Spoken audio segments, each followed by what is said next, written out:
on 42nd Street at the Des Moines Playhouse. I'm Katy Merriman. Today's guest is the incomparable, I can't even think of enough words, Angela Lampe, our Associate Artistic Director and Resident Costume Designer. And we are getting really excited for Murder on the Orient Express, which opens next Friday. So Angie and Jessica have been sewing and sewing and sewing for that show and for all the shows to come. But today, you get a little sneak peek of what they're going to be wearing in Murder on the Orient Express. That's what I was saying. The knife is right over there. I know, I've been staring. There's a bloody knife over here that I'll show you before the program is over. But first, Angie's going to show us some of these beautiful things that they're going to wear.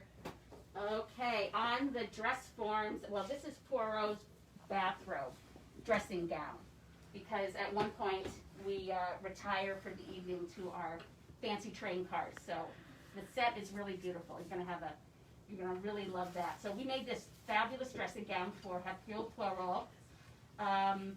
This right here is our fun pantsuit. This is set in the 1930s. This is our fun pantsuit for our one and only, or one of our very few Americans in the show, the American woman. So we made this great outfit for her, give her sort of a jazzy, Ooh, look at those pearls. American look. Yeah, little pearls, little.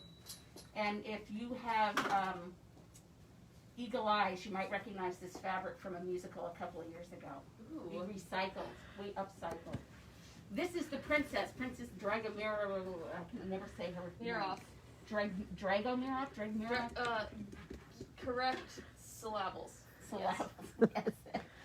So she's a Russian princess, and so she's very much influenced by Tsarist Russia. So we have this great Victorian bodice and this robe that she wears with the fur on it. And we're giving her lots of. They are fish. Just some fish. Just some fish. Border there. I don't know if the audience will see the fish, but they'll see the gold. And she gets lots of jewelry because I like the idea that she wore her jewels out of Russia. So these are just a couple characters. This show's a little bit like the game Clue. So they're all sort of a type. They all have a real distinct look. They're all very, very different. And so these are just three of the people that we have in the show. This whole rack right here is the rest of the show. And we have,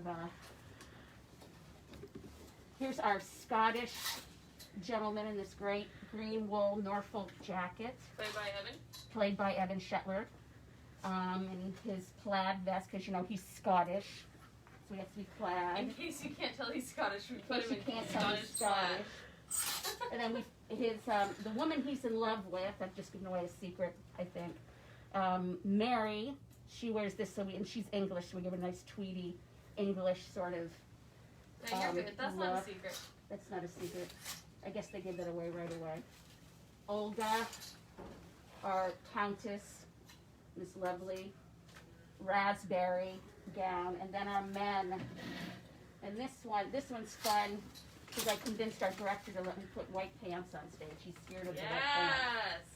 But this is Book, who is heavily inspired by a character. The costume is inspired by a character in Jimmy Stewart's Shop Around the Corner. There's this great actor who comes in a double-breasted jacket and white pants, and I thought that's the perfect look for him, so I stole that from that movie. 1940s movie. Got to go back to all the old stuff.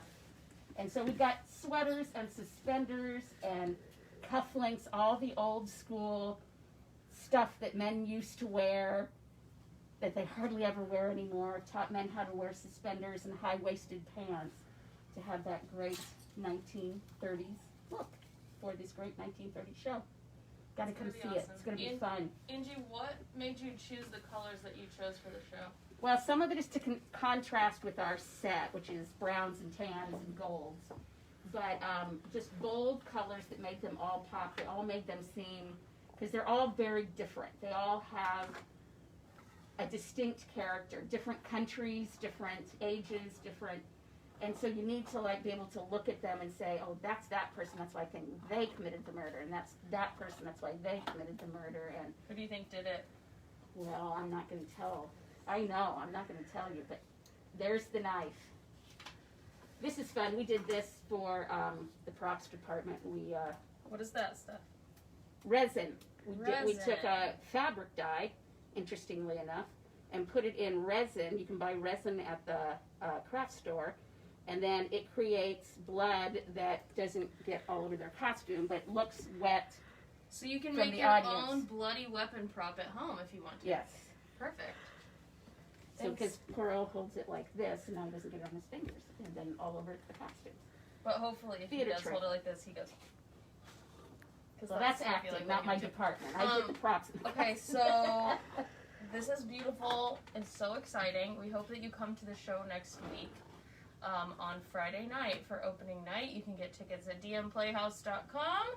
And next week we're going to go upstairs and show you a little sneak peek of the set with Nicholas Amundsen, which I keep saying I could just live on. Like, I would breakfast in the dining car, sleep in the sleeper cars. Mhm. Like, it's for real. So join us next week for more sneak peeks and get your tickets. Anything else I should remind everyone of, Leanne? Pigeon. OMG. A pigeon, don't let the pigeon drive the bus. Don't forget the pigeon drives the bus. Is added this weekend. So you can see Pigeon again Friday night at 7 o'clock, Saturday at 4, or Sunday at 1. We have 3 more bonus performances of that show, and you can also get tickets for that online. And that's enough. See you next week.